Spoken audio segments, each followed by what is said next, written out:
Irmãos, graça e paz. Vamos à Escritura, Gênesis capítulo 22. Vamos ler o versículo 1 e o versículo 2.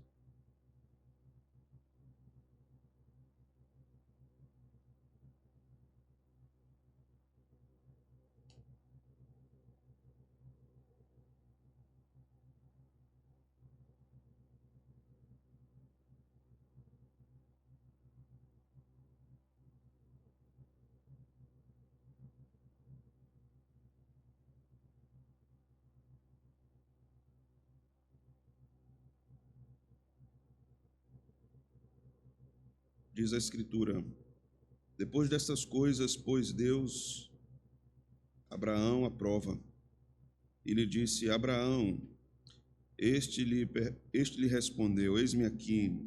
Acrescentou Deus: toma teu filho, teu único filho, Isaque, a quem amas, e vai-te à terra de Moriá, oferece-o ali em holocausto sobre um dos montes que eu te mostrarei. Amém. Vamos orar. Senhor Deus, pedimos que nesta manhã, mais uma vez, o Senhor fale conosco por meio de Tua palavra. Sejamos instruídos, Senhor, que haja elucidação e as nossas mentes sejam iluminadas, o nosso coração seja tocado pela Tua palavra, de modo que a nossa peregrinação seja sempre beneficiada pelas orientações vindas do Senhor ao seu povo. Que este púlpito seja fiel, ensina a tua palavra como ela foi dada e que o teu povo aprenda. Preserva-nos, Senhor, de termos apenas um púlpito fiel, mas uma congregação infiel à tua palavra. Livra-nos disso, Senhor. E o Senhor nos conduza à fidelidade, ao compromisso e ao temor, à obediência ao Senhor. É o que nós te oramos, em nome de Jesus. Amém. Podem sentar, meus irmãos. Hoje nós aportamos em um dos mais famosos capítulos do livro do Gênesis, quando Deus pede o filho de Abraão, Isaque. Abraão obedientemente ouve o que o Senhor recomenda e obedece. Mas quando nós lemos esse texto, na altura do tempo em que nós estamos, podemos não ter a dimensão do que está acontecendo aqui em relação a Abraão, em relação à sua vida, à sua família, ao seu casamento e à sua relação com seu filho. Este é um dos capítulos mais conhecidos do livro do Gênesis, o sacrifício de Isaque, ou o quase sacrifício de Isaque, e nos ensina muito sobre obediência cristã. Podemos ver no capítulo 21 a obediência num contexto de bênção, também a obediência num contexto de tristeza. E agora nós vamos aprender sobre obediência num contexto de provação. Eu repito isso. No capítulo anterior, nós estudamos sobre obediência num contexto de bênçãos, também no contexto de tristeza. Agora nós vamos observar, a partir de hoje, a obediência num contexto de provação. Não podemos mensurar o grande conflito que esse pai enfrentou dentro de si quando Deus pediu seu filho em sacrifício. Na verdade, a vida de Abraão já era uma sucessão de tensões, de ansiedades, de dificuldades e de sofrimentos. Talvez você se identifique muito com isso. Talvez a sua vida seja uma constante de dificuldades, uma constante de problemas, uma constante de tristezas. Não é à toa que esses registros estão nas Sagradas Escrituras para comunicar ao povo de Deus a verdade de Deus para todos os aspectos da vida. Então esteja com seus ouvidos bem atentos, seu coração aberto, sua alma desejosa de ouvir a voz de Deus falar com você nesta manhã, cristão. No Antigo Oriente Próximo, era cultuado o deus pagão El, o deus da fertilidade. Era uma prática comum o sacrifício de crianças para garantir a continuidade da fertilidade naquela época. Esse tipo de rito não era incomum até mesmo nos dias dos profetas, tempos à frente de Moisés. Os profetas rechaçavam tal prática, então isso quer dizer que ela continuava. Se eles repreendiam e denunciavam, essa prática era contínua. Por isso, esse pedido de Deus a Abraão é complexo e difícil. porque essa era uma prática pagã do mundo antigo. Deus nunca havia pedido sacrifício humano. Na verdade, na lei, Deus condena o sacrifício humano. Mais à frente, nós vamos ver que Deus repreende a própria prática do rei Manassés a respeito disso. E como Deus agora estava pedindo o sacrifício de Isaque, o filho da promessa, que durante mais de 20 anos Deus disse a Abraão que cumpriria, e agora, depois que deu, Deus pede o menino. Na verdade, Isaque já era bem crescido. Isaque aqui já não é mais um bebê, já não é mais uma criancinha, já era um adolescente. Aqui nós vamos observar algumas coisas, irmãos. No verso 1, nesse primeiro versículo, somos levados pelo Espírito de Deus à informação mais importante aqui em todo o contexto. Depois destas coisas, pôs Abraão à prova. Deus pôs Abraão à prova. Depois de tudo isso que Abraão tinha vivido, depois de todas as dificuldades que tinha enfrentado, Deus pôs Abraão à prova. O que aqui não é algo que devemos dispensar, é uma frase que nós devemos observar com atenção. Abraão era um santo homem de Deus, e ele enfrentou várias circunstâncias difíceis em sua vida. Abraão e sua mulher já tinham certa idade e não tinham filhos. Abraão é deixado por seu sobrinho Ló, que chegou depois a salvar Ló das mãos dos inimigos, mas ainda assim não teve mais proximidade como antes, assim o texto bíblico nos mostra. Abraão teve sua esposa tirada dele 2 vezes, e ao mesmo tempo que tirada, aprovada por ele 2 vezes. Abraão enfrentou fome na terra. Abraão não tinha ainda posse da terra prometida. Abraão teve que deixar um filho por causa da posição de Sara contra Ismael e contra Agar. E agora Abraão, mais uma vez, é provado pelo Senhor. Se você é aquele cristão, como a maioria de nós somos, que em algum momento, em alguma altura da vida, diz assim: eu acho que ninguém tem mais problema do que eu, é porque você está esquecendo de Abraão. Porque o homem que tinha problema era Abraão, irmãos. Se você tem problema, se lembre de Abraão e Ló. Se lembre de como esses servos de Deus sofreram e passaram muitas dificuldades debaixo do jugo do Todo-Poderoso. Devemos notar aqui quantas provações Abraão havia enfrentado, quantas lutas, quantos sofrimentos esse santo homem de Deus havia passado por eles. O texto nos diz que mesmo depois dessas coisas, mesmo depois de tantas provações, Deus ainda tinha mais provações para Abraão. Amém, irmãos? Se Deus dissesse isso a você: depois de tudo isso, meu filho, minha filha, eu tenho mais algumas provações para você. No meio evangélico que nós temos no nosso tempo, certamente os evangélicos usariam uma palavra mágica com exclamação. Qual é essa palavra, você sabe?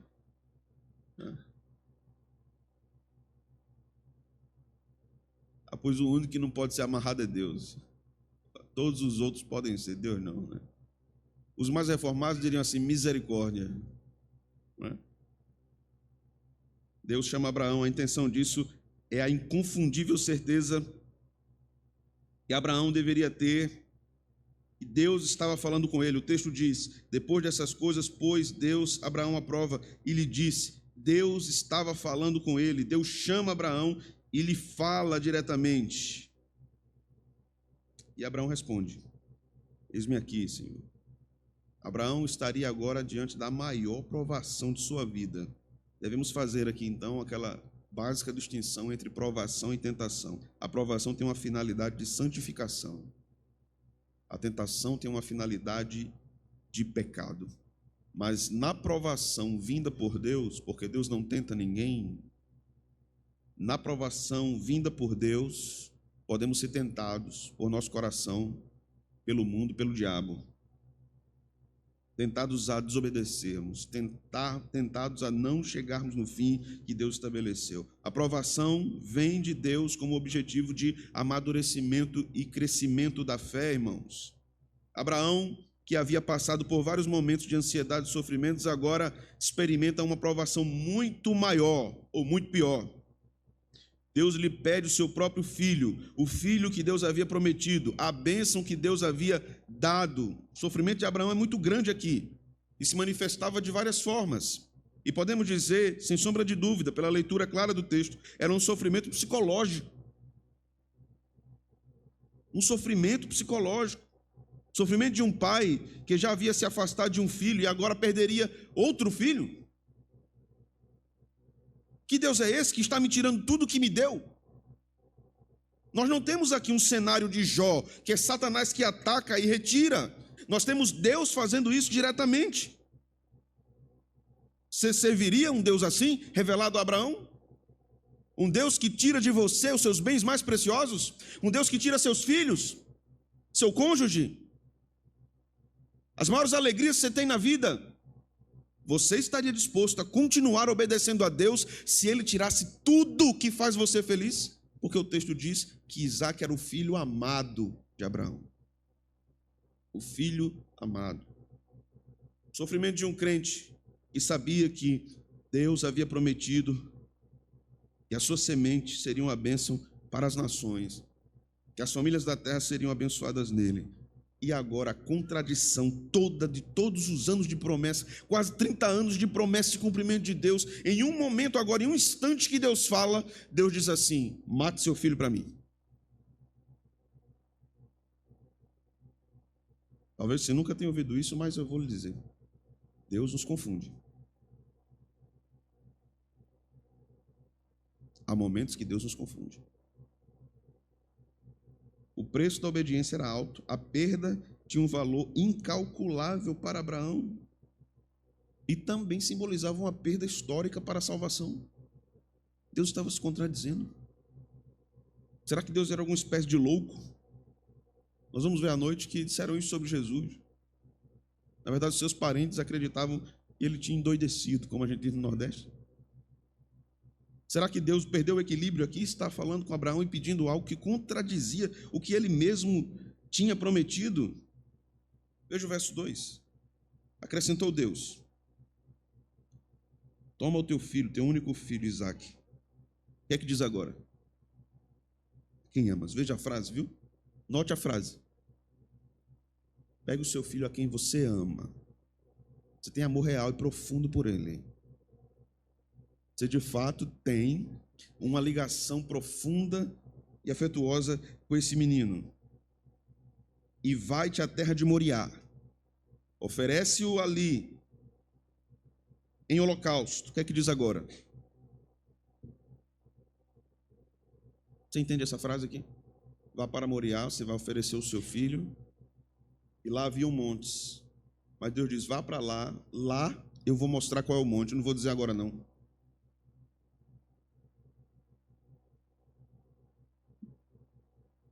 Você entende a sensibilidade desse texto? Você vai executar seu filho na terra de Moriá, em um dos montes. E eu não vou dizer agora qual é o monte. O que é isso aqui? Que tortura é essa, irmãos? Devemos considerar que Abraão recebe uma ordem de imolar seu filho como sacrifício. Apenas um aviso de Deus: seu filho morreria. Já era um enorme tormento para a mente de Abraão, como foi com Davi, na morte do filho primeiro que ele teve com Batseba. Deus, no entanto, manda Abraão matar seu filho. Notemos aqui a intensidade da fala de Deus, irmãos. Você ama seu filho.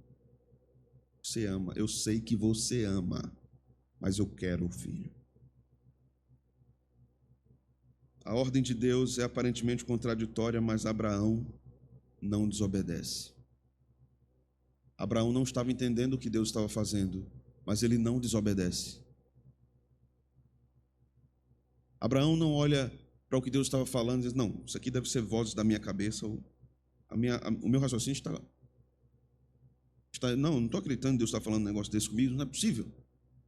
Ele tinha certeza absoluta que Deus tinha falado com ele. A certeza que ele tinha na sua mente a respeito das promessas de Deus agora foram esmagadas e violentamente, severamente agitadas na sua mente. Mas o texto de Hebreus nos diz, no capítulo 11, verso 19: pela fé, Abraão, quando posto à prova, ofereceu Isaque. Estava mesmo para sacrificar o seu unigênito, aquele que acolheu alegremente as promessas, a quem se tinha dito: em Isaque será chamada a tua descendência, porque considerou que Deus era poderoso até para ressuscitá-lo dentre os mortos, de onde também figurativamente o recobrou. Observe o que o autor aos Hebreus nos diz. Abraão obedece a Deus, mesmo não entendendo nada, crendo que ele me deu a promessa. Ele disse que na minha semente abençoaria as famílias da terra. Se Isaque morrer, Yahvé o ressuscitará. Porque Deus não mente. É isso que o texto de Hebreus está nos explicando. Então a promessa, embora a promessa e o mandamento estivessem em conflito aqui na mente de Abraão, ele obedeceu a Deus na provação. Embora ele não estivesse entendendo a palavra de Deus e o agir de Deus, ele obedeceu, ele sabia que Deus não era seu adversário. Entende isso? Ele tinha convicção que mesmo que fosse para sua mente um pedido absurdo e profundamente doloroso, ele sabia: Deus não é meu adversário. Embora ele não soubesse, irmãos, o que viria a acontecer, ele sabia que Deus era gracioso. Abraão tinha convicção que o Deus que ele servia era o Deus da graça. Ele deixou isso com a providência. E deixou isso a um resultado desconhecido para ele, que somente Deus sabia. Havia aqui duas coisas difíceis para Abraão ainda. Era difícil e penoso esquecer de que ele era um pai e era marido. Era difícil para ele abandonar todos os afetos humanos. Não só por Isaque, mas por Sara, porque o texto nos diz que ele não dá nenhum relato a Sara do que vai fazer. O irmão leva o menino para matar e nem diz a mãe. E foi o Deus dos dois que mandou. Ele tinha que suportar isso diante do mundo.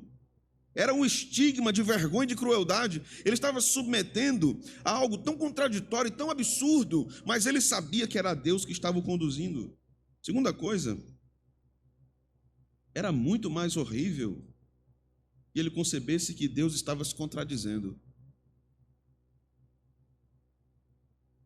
Na cabeça de Abraão, não, Deus não se contradiz. Ele não é infiel, ele não é mau, ele é bom. Eu não entendo, mas eu obedecerei. É tudo obscuro e confuso para mim, mas para ele não. Eu obedecerei. Meu irmão, quando tudo for obscuro e confuso, obedeça a Deus. Ele sabe o que está fazendo. Mesmo que na sua mente as coisas não se encaixem perfeitamente, Deus sabe o que está fazendo. Deus sabe. Deus não quer que a nossa fé seja ociosa, Deus quer que a nossa fé seja operante. Calvino dizia o seguinte, com base nesse texto: Deus prova a seus servos não só quando subjuga os afetos da carne, mas quando reduz a nada todos os seus sentidos, para que os conduza a uma completa renúncia de si mesmos. Deus prova os seus servos não só quando subjuga os afetos da carne, mas quando reduz a nada todos os seus sentidos. Quando Deus mostra a você que tudo o que você sabe, tudo o que você entende, tudo o que você consegue é inútil diante de algumas ordens que Ele dá. Então, no verso 2 nós aprendemos algumas coisas também. Deus não apenas ordena que Isaque seja sacrificado, mas isso irá requerer uma jornada de 3 dias. Conviver com esse sentimento de impotência, imagine só, e perda, que fez parte dessa provação. Durante 3 dias, ele viajaria com seu filho, durante 3 dias, olhando para o filho, sabendo que o mataria. Isso não era uma coisa que Deus ordenou agora à noite, ele iria executar. Durante 3 dias de viagem, ele tinha que ir no caminho todo para Moriá, pensando sobre isso. Sem poder fazer absolutamente nada, apenas obedecer a Deus e confiar na promessa, mesmo com as evidências contrárias a ela. Aprendemos, irmãos, que Deus tem tempos determinados para as nossas provações. E nós vamos ter que conviver, muitas vezes, com a confusão em nossa mente e com a tristeza. Eu sei que o nosso maior pedido a Deus na provação é que sejamos libertos daquilo o quanto antes. Mas a nossa vontade não move a vontade de Deus. A vontade de Deus é absoluta. Abraão tinha amor pelo seu filho. Abraão tinha amor por Deus. Abraão sabia que Deus era santo. Abraão sabia que Deus estava o provando com uma jornada de 3 dias. E o cumprimento daquela ordem de Deus, sacrificar seu filho, estava fortalecendo a sua fé. E ele sabia disso. Deus estava fortalecendo sua fé. Ô irmãos, quando Deus quer nos amadurecer, Deus nos esmaga. Ele coloca todas as nossas capacidades no lixo. Tudo que nós estudamos, tudo que nós aprendemos, não vale de absolutamente nada. Nada diante de Deus. Ele mostra que nós somos completamente impotentes. Deus não diz a Abraão, como já disse, imediatamente o lugar. Diz que mostrará a Abraão. Essa informação é muito importante porque Deus estava levando Abraão a um lugar que ele sabia de modo geral qual era, mas não especificamente qual era o monte. Deus não deu detalhes do que ia acontecer. Deus tinha planejado tudo, mas Abraão não sabia de tudo. Devemos aprender algo aqui. Constantemente somos tentados a confiar na nossa própria sabedoria e capacidade, em nossa inteligência. Mas a Escritura nos mostra que nós não somos suficientes em nós mesmos. E Deus nos provará isso. Você não é suficiente. Aprendemos também aqui que para nos tornar mais humildes e obedientes, nos é proveitoso que sejamos privados da nossa própria sabedoria e sejamos rebaixados por Deus. Deus nos colocar numa postura de aparente desonra. Aparente desonra. Deus tira a nossa perspectiva a fim de nos fazer obedecer para nos guiar à verdade. Se Deus tirar de você qualquer senso de direção, você continua obedecendo? A qualquer custo você continua obedecendo?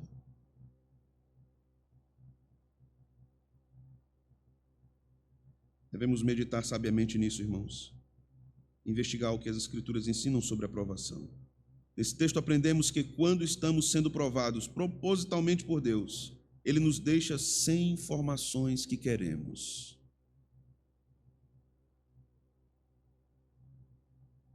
Nós oramos por respostas. O Senhor quer, como fazer, Senhor, qual é a direção? Por onde o Senhor quer que prossigamos? E muitas vezes Deus nos diz absolutamente nada. Deus guarda o silêncio para nós. A provação não nos faz pecar, irmãos. A provação vem de Deus. Ele usa as provações para nos santificar. Através delas somos exercitados, provados, forjados em humildade. Qual tem sido o seu comportamento nas provações? Humildade ou soberba? Quando um crente está sendo provado por Deus, não adianta exigir os seus direitos, entende? Deixa eu ver aqui o que é que diz o Código Civil, Senhor. Não adianta, irmãos. Deixa eu ver aqui o que é que diz o Código do Consumidor. Não adianta. Lex Rex. O rei é a lei. Certo? O rei é a lei. Sua fé tem sido trabalhada, você tem percebido que Deus tem trabalhado o caráter de Cristo em você nas provações, ou você constantemente nas provações está murmurando, reclamando, se achando muito bom para enfrentar isso? Você não devia estar enfrentando isso. Você tem se perguntado, por que eu tenho passado por isso? Eu não mereço isso. Eu não mereço, Senhor. Eu não mereço essa provação, Senhor. Revise aí, Senhor. Deixa eu lhe dar, Pai Celeste, com todo respeito, deixa eu lhe dar um conselho. Veja direitinho aí o que o Senhor está fazendo comigo.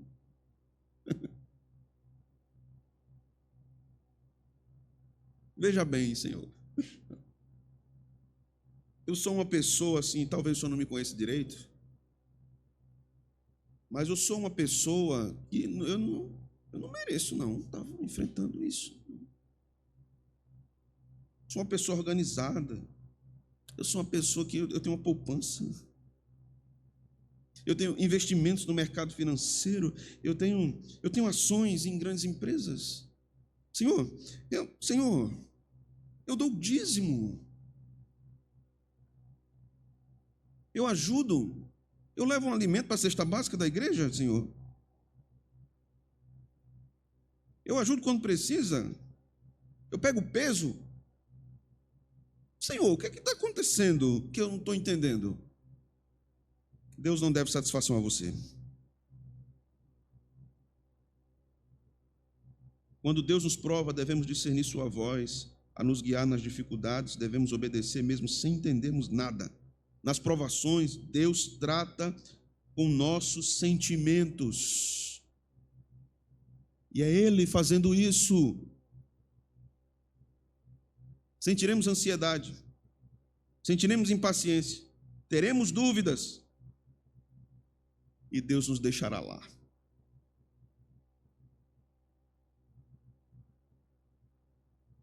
Deus nos deixará lá, até mesmo sem direção,